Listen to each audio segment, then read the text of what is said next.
Bumilog ang mga mata ko, saka ko siya hinampas sa dibdib. Ang bilis mo naman. Hindi na kita pakakawalan, Ariana. Di na kita bibigyan ng pagkakataong isipin ba si Alex o kahit sino pa. Ako lang? Yabang? Bulong ko habang nakayakap pa rin sa kanya. Pero sa loob-loob ko, gusto ko na lang manatili sa yakap na yon. Tahimik kaming dalawa. Wala nang salita, kung hindi damdaming buo, kasama ang init ng gabi, ang lamig ng simoy ng hangin, at ang mga puso ngayon lang muling nakahanap ng tahanan. At sa mga yakap at halik na yon, unti-unti ko nang tinatanggap na sa kanya ko gustong magsimula muli. Pagbalik namin sa hotel, ramdam ko pa rin ang kilig at tamis ng gabi naming dalawa ni Zephyr. Sa isip ko, parang sobra-sobra na to sa inaasahan ko.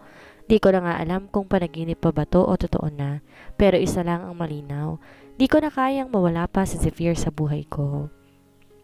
Pagbukas ng pinto, agad kaming sinalubong ni Yaya Felicidad na nagbulong nagising na raw si Emmanuel at kanina pa kami hinihintay.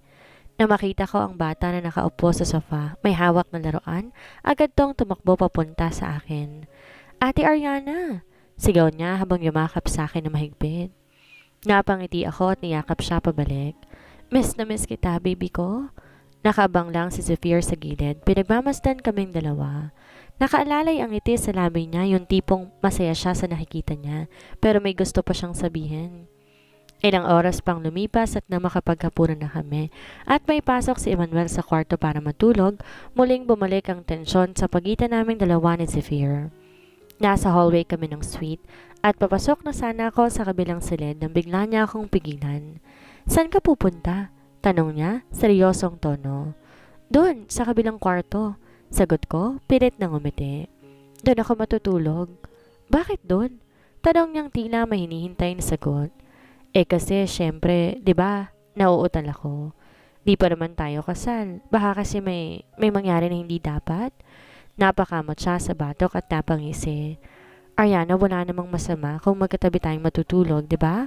Namula ang pisi ko. Hindi mo naman ako kayang tabihan lang na walang ibang iniisip, di ba? Napanganga siya at napatawa. Grabe ka. Wala akong balak na masama, promise. Gusto lang kitang katabi kasi namimiss na kita. At gusto kong matulog sa tabi ng babaeng gusto kong pakasalan. Napalingon ako sa kanya at sa sinabi niyang yon, para akong natunaw. Di ko alam kung paano ko tatanggi nang di ko tinatanggihan ang damdamin ko. Pero gusto ko pa rin na ikasal muna tayo bago tayo, sabay yuko ko. Di pa natapos ang sinasabi ko sa sobrang hiya. Tumawa si Zephyr at lumapit. Ang cute mo talaga. Sige, fine. Respeto lang. Lumapit siya at barahang hinalikan ng noo ko. Matulog ka na, future wife? Bulong niya. Doon ka sa kwarto mo, for now? Kinagat ko ang labi ko para di mapangiti ng todo. Tumalikod na ako papunta sa kwarto ko pero hindi ko maiwasang mapahawak sa dibdib ko dahil sa sobrang lakas ng tibok nito. Kung ganito ba naman siya araw-araw, baka hindi ko nakayanin to. At sa likod ng pinto, habang nakasandal ako, tanging isang bagay lang ang malinaw. Oo, gusto ko na talaga siyang maging asawa. Kinabukasan, masarap sana ang tulog ko kung di lang ako ginising ng presensyang parang mainit. Napadilat ako ng bahagya at ang una kong nakita, si Zephyr. Nakatitig sa akin, walang damit pang itaas, basa pang buhok, at tila ba kanina pa naroon. Nakaupo sa gilid ng kama ko na parang may hinihintay. Zephyr? Bulong ko. Halos hindi ko na alam kung nananaginip pa ba ako. Anong ginagawa mo rito? Di ba may sarili kang kwarto? Napangiti siya. Hindi lang basta ngiti, pilyong ngiti. Gising ka na pala. Good morning. Malambing niyang sabi. Inabot niya ang isang hibla ng buhok ko at nilayo yun sa aking mukha. Namiss lang kita sa tabi ko, kaya ako nang lumapit. Ha? Napabangon ako pero agad siyang umusog palapit. Lalo tuloy akong kinabahan. Zephyr, grabe ka. Baka makita tayo ni Emmanuel. Relax, tulog pa si baby boy. At si Yaya Felicidad, busy na sa kusina, walang makakakita. Lumapit pa siya, yung tipong halos magdikit na ang mga labi namin. Alam mo ba? Bulong niya, habang nakatingin sa labi ko. Simula pa kagabi, iniisip na kita. Wala na akong tulog kakapikit pero imahinasyon ko ikaw ang laman. Zephyr? Muntik ko nang itulak siya pero hawak na niya ang kamay ko. Hindi ko rin maintindihan ang tibok ng puso ko. Sobrang bilis. Parang gusto na nitong kumawala sa dibdib ko. Gusto ko lang ipaalam sa'yo, bulong niya, na ikaw ang pinakamasarap na almusal na maiisip ko sa umagang to. Namula ako ng sobra. Ha? Grabe ka, Zephyr! Tumawa siya, malakas. Parang aliw na aliw sa reaksyon ko. Ano, hindi mo ba ako na-miss? Ako, sobra na. Isang gabi lang tayong di magkatabi, parang isang taon ang lumipas. Tumigil ka nga dyan? Sagot ko habang pilit tinatago ang ngiting unti-unting sumisilip sa labi ko. Pero bago ko makaalis o makalayo, bigla niya akong niyakap mula sa likod. Mainit, mahigpit at totoo. Good morning, future wife? Bulong niya sa leeg ko. Pahalik nga sa umaga? Kinikilig na ako sa loob-loob ko pero kunwari pa ako nagtataray. Bumalik ka nga sa kwarto mo, hindi pa tayo kasal. Di pa kasalan mo na ako ngayon ha? Sabi niya sabay halik sa pisngi ko.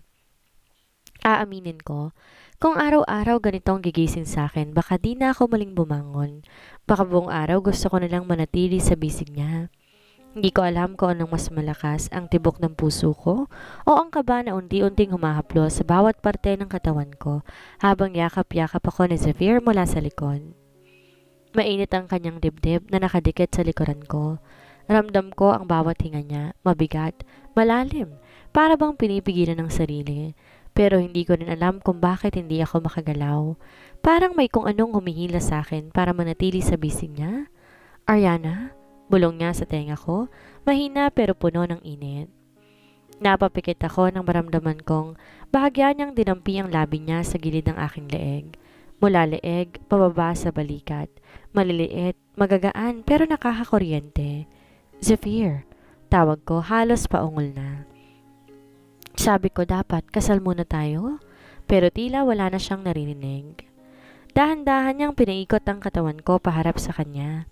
Nakatitig siya sa akin, sa mga mata kong nanginginig sa emosyon at kaba. Tumingin ka sa akin, Ariana, aniya. Totoo ba na wala nang ibang lalaki dyan sa puso mo? Tahimik akong tumango. Na ako lang? Muli akong tumango, mas mahina. Nangihina na rin ako sa init ng kanyang titig. Ngumiti siya at sa ngiting iyon, parang nawalan ako ng lakas. Sumuko ang mga tuhod ko nang hinaplos niya ang pisngi ko at marahang inilapit ang labi niya sa labi ko. Walang kasiguruhan, walang label, pero ang halik niyang iyon mainit, marahan, sabik, tila ba may pangakong hindi na siya aalis pa. Hinayaan ko. At nang lalong lumalim ang halik, tuluyan na akong napapikit. Naramdaman kong nilalapat niya ako sa kama, ang mga halik niya, mula labi pababa sa aking leeg, tila ba nagiiwan ng marka ng pagkauhaw. Dama ko ang init ng katawan niyang nakapatong sa akin, ang bigat, ang lalim ng bawat paghinga.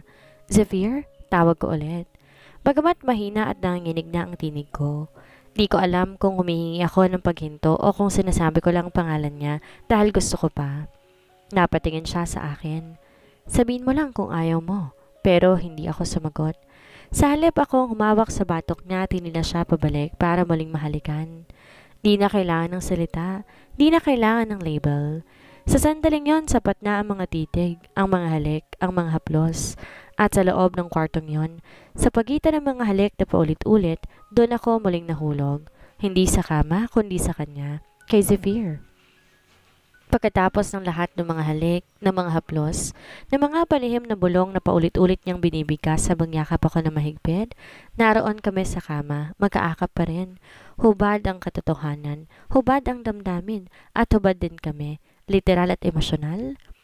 Nakapatong ang ulo ko sa dibdib niya habang dahan-dahan niyang hinahagod ang buhok ko. Ramdam ko ang init ng balat niya, ang lalim ng bawat buntong hininga. Para kaming nasa sariling mundo, tahimik, payapa, pero puno ng emosyon. Hindi ko na kaya. Mahina niyang bulong habang dinidikit ang labi niya sa noo ko. Gabi-gabi kitang iniisip, ini-imagine, iniisip kung paano ka hahawakan, kung paano ka hahalikan, kung paano ka magiging akin. Napakagat ako sa labi ko. Wala pa tayong kasal, bulong ko, pero hindi na ito pagtutol. Parang paalala lang sa sarili ko na wag pa masyadong mahulog kahit nahuli na. Tinaas niya ang baba ko para magtamang aming mga mata. Sa mata ko, asawa na kita. Hindi na ako maghahanap pa ng iba, ikaw na? Namula ang pisngi ko, pero sabay kong naramdaman ang kilig at ang kakaibang init na namuo sa loob ko. Niyakap ko siya, mahigpit, at tinayaan ko ang sarili kong ilubog sa sandaling ito. Bumalik siya sa leeg ko at binigyan ulit ng halik, magaan, playful. Alam mo bang para kang gamot sa lahat ng sakit ko? Aniya. Napatawa ko pero halatang napipiko ng konti. Abay, may sakit ka ba ha? Meron, lagnat ng sabik. Kumindat pa siya. Natawa ako at hinampas ko siya sa dibdib. Ang kapal. Pero totoo, sabik akong kasama ka. Sabik akong gisingin ka tuwing umaga. Sabik akong makasama ka kahit sa mga ordinaryong araw. Di ako nakasagot agad. Nang sumulip ako sa mga mata niya, nakita ko ron ang sinseridad. Walang biro, walang pag-aalinlangan. Tila ba, sa gabing ito, wala na siyang tinatago pa. Hinaplos ko ang pisngi niya. At kung sabik ka sa akin, Zephyr, baka hindi lang ikaw ang may sakit. Tumawa siya, ngumiti. At bago pa ako makapagsalita ulit, muli na naman niyang inangkin ang labi ko. Mas banayad na, mas matagal, mas puno ng damdamin. At sa gitna ng umaga, sa pagitan ng mga halakak at halik, hindi ko mapigilang isipin. Ganito pala ang pakiramdam ng unti-unting minamahal. Bakit nga ba?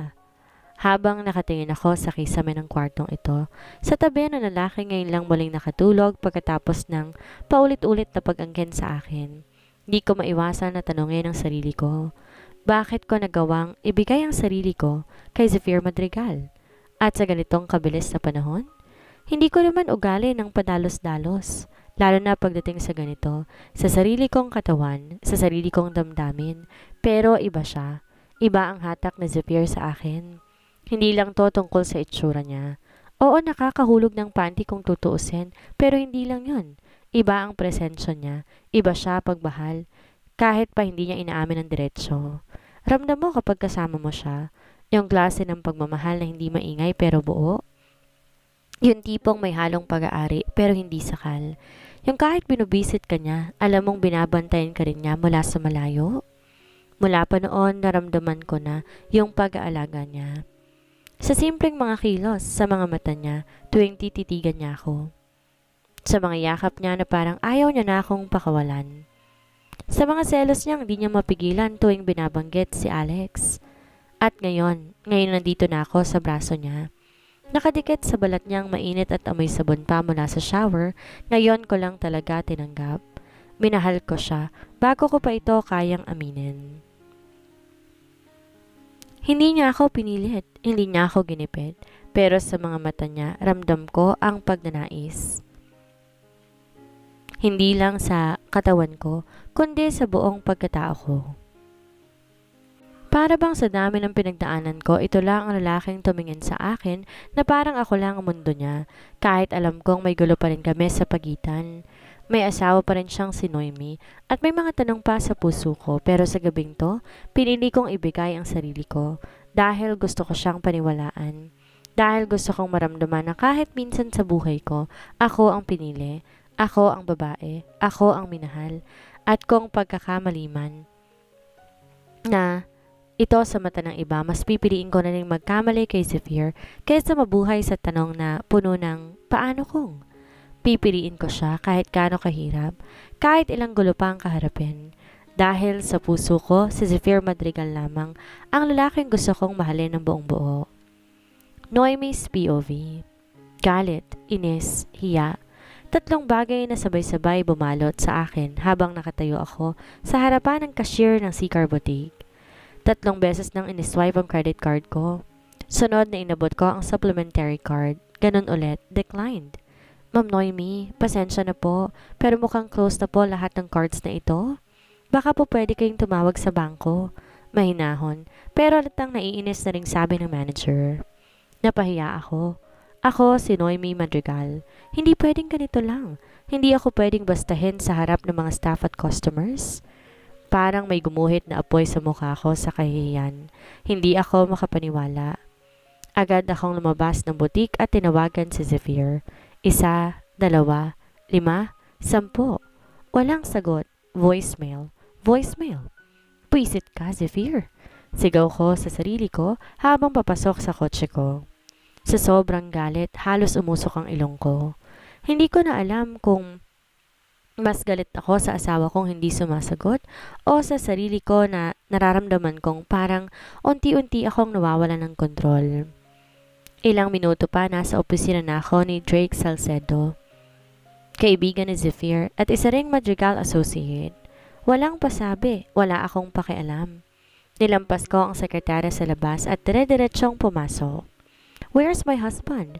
Sigaw ko kay Drake habang ibinagsak ang pinto ng opisina niya. Napatingin si Drake sa akin, halatang nabigla sa pagpasok ko. Nasa kamay pa rin niya ang isang basong may whiskey. Tumaas ang kilay niya. "Noemi, what the hell are you doing barging in here like that? Huwag mo kong paandaran ng ganyan, Drake. Nasaan si Zephyr?" Ilang araw na siyang di sumasagot sa mga tawag ko at ngayon, pati mga cards ko lahat nakablock. Halos mangyak-ngyak na ako sa galit. Siya lang ang may kapangyarihang gawin yon. Wala nang ibang po pwedeng gumawa nun kung hindi siya. Tumayo si Drake, bumuntong hininga, at tumarap sa akin. "You need to calm down, Noemi. Don't tell me to calm down. Anong balak niya, ha? Pababayaan na lamang niya ako? Anong klaseng asawa yan?" Tahimik lang si Drake pero ang katahimikang yon parang sampal sa akin. Pakiramdam ko alam niya kung nasaan si Zephyr. At hindi lang basta alam din niya kung sino ang kasama nito. "May babae siya, no?" Singhal ko. "Sabihin mo nga sa akin, Drake, nasaan si Zephyr? Sinong tinatago niya ngayon?" Ngunit ang sumagot ay hindi ang bibig ni Drake kundi ang pag-iwas ng mga mata niya. At doon ko palalong naramdaman ang apoy sa dibdib ko. "He's with her, isn't he?" Bulong ko, halos pabulong pero may halong puot.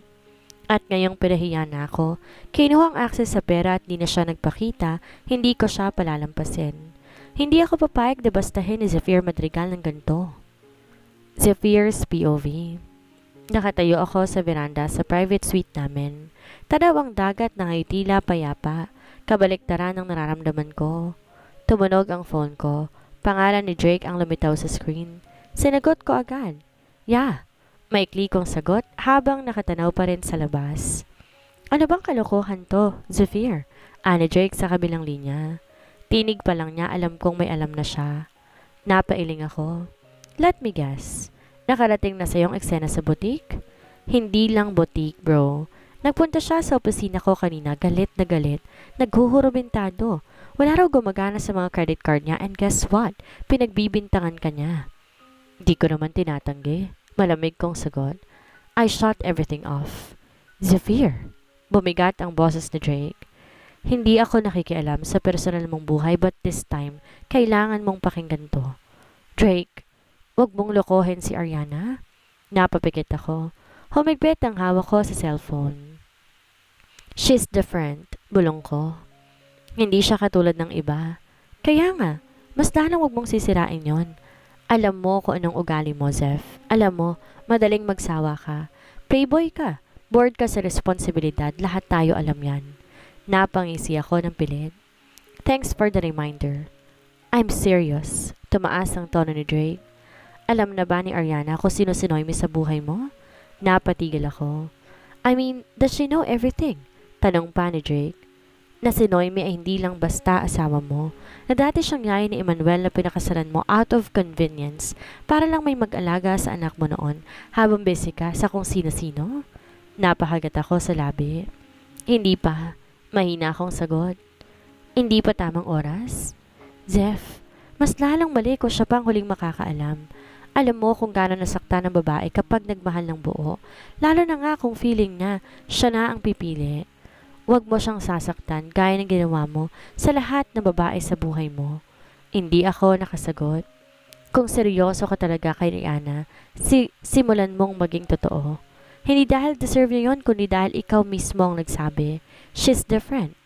Nagpatuloy sa pagsasalita si Drake, pero parang nag-fade sa tenga ko ang lahat. Nakatitig lamang ako sa dagat. Hawak pa rin ang phone habang bumabalik sa isip ko ang sinabi niya. Alam na ba niya kung sino talaga si Noemi sa buhay mo?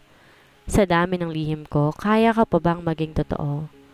Tahimik akong nakatayo sa may pintuan ng silid habang pinagmamasdan ang dalawang taong pinakamahalaga sa buhay ko ngayon.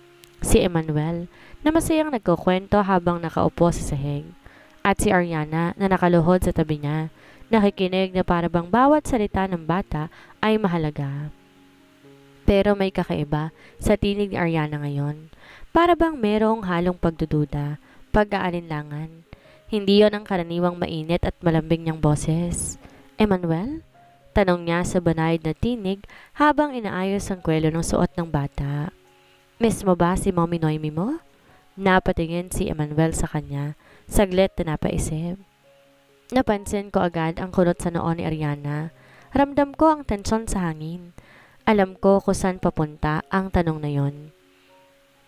Hindi yun inosente. Hindi yun basta o sisa lamang. Tila meron siyang nais alamin.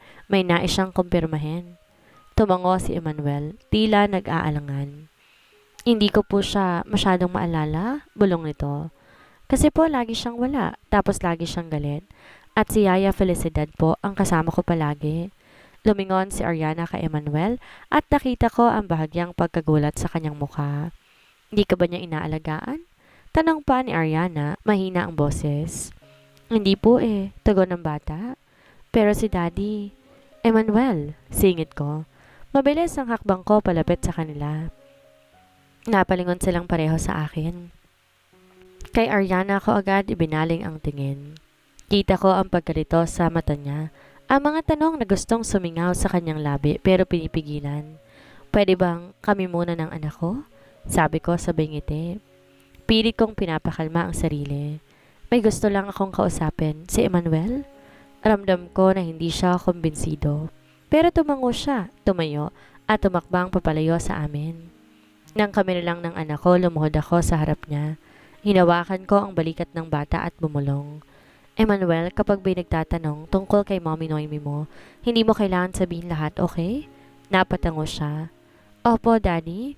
Inaplos ko ang buhok niya at huminga ng malalim. Dahil lang totoo, wala akong planong manatiling tahimik habang si Ariana, ang babaeng mahal ko na, ay unti-unting bumabalot sa isang katotohanan na matagal ko nang pilit na iniiwasan. Si Noemi, ang babaeng minsang pinaniwala ko importante siya, pero kailanman hindi ko minahal. Ginawa ko lang siyang asawa, hindi dahil gusto ko, kundi dahil kailangan ko. Para kay Emmanuel, para sa imahe, para sa gulo na pilit kong tinatakbuhan. Pero ngayong si Ariana nang kasama ko, kailangan ko nang huminto sa pagsinungaling. Simulan ang katotohanan na alam kong sisira sa magpapatibay sa amin. Pagkatapos kong makausap si Emmanuel, diretso agad ang hakbang ko palabas ng silid. Hindi mapakali ang dibdib ko. Parang may kung anong kaba na gustong kumawala sa puso ko at ang tanging gusto kong gawin hanapin si Ariana. Nang makita ko siya sa may veranda ng hotel, nakatalikod siya sa akin habang nakikipag-usap sa cellphone. Di niya namamalaya na papalapit na ako. Narinig ko ang boses niya, mahina, kalmado, pero may halong tensyon. Oo, Beth, ha? Inahanap ako ni Alex? May pagtataka sa tinig niya. Bakit daw? Napahinto ako sa hakbang. Nanigas ako sa kinitatayuan ko. Alex, hindi ko alam kung bakit. Pero para akong binuhusan ng malamig na tubig. Oo, matagal ko nang kilala si Alex. Kaibigan ko siya. Pero simula nang dumating si Ariana sa buhay ko, nagsisimulang uminit ang dugo ko sa tuwing nakababanggit niya ang pangalan niya. Hindi dahil wala akong tiwala kay Alex, kundi dahil alam ko kayang-kaya niyang akitin ang sino mang babae. At alam kong minsan, naging malapit din sila ni Ariana. May mahalaga raw siyang sasabihin? Tanong ulit ni Ariana, halatang naguguluhan. Beth, wag mo muna akong i-connect sa kanya. Please lang, ayoko ng komplikado ngayon. Okay na ako rito. Kay Zephyr, kay Emmanuel. Napakuyom ang kamao ko. Sa gitna ng kaba, may bahagyang kaginhawaan akong naramdaman. Pinipili niya ako. Pinipili niya ang anak ko. Pero bakit kailangan kong hanapin siya ni Alex ngayon? Hindi ko napigilan ang sarili. Lumapit ako at bahagyang tinapik ang balikat niya. Nagulat siya. Agad na pinatay ang tawag. Si Beth, paliwanag niya agad. May sinasabi lang tungkol kay Alex. Tumango lang ako. Ayokong magtanong pero hindi ko mapigilan. Anong kailangan niya? Tanong ko. Pilit pinanatiling kalmado ang boses ko kahit nanlalamig na ang palad ko. Nagkatinginan kami. Ang mga mata niya puno ng tanong. Puno rin ng takot, parang alam niyang may posibilidad na masaktan ako sa isasagot niya. Hindi ko alam, sagot niya. Mahina. May mahalaga raw siyang gustong sabihin. Gusto mo ba siyang makita? Diretso kong tanong. Umiling siya, mabilis. Hindi, Zephyr. Hindi. Hindi ko alam kung bakit siya biglang lumitaw pero hindi ko siya kailangan. Nandito na ako. Kasama kayo ni Emmanuel? Nakahinga ako ng malawag pero alam ko, hindi pa tapos ang lahat. Kung may plano si Alex at kung may alam siya tungkol sa nakaraan ni Ariana o sa akin, sa amin, kailangan kong maging handa dahil ayokong mawala sa akin si Ariana.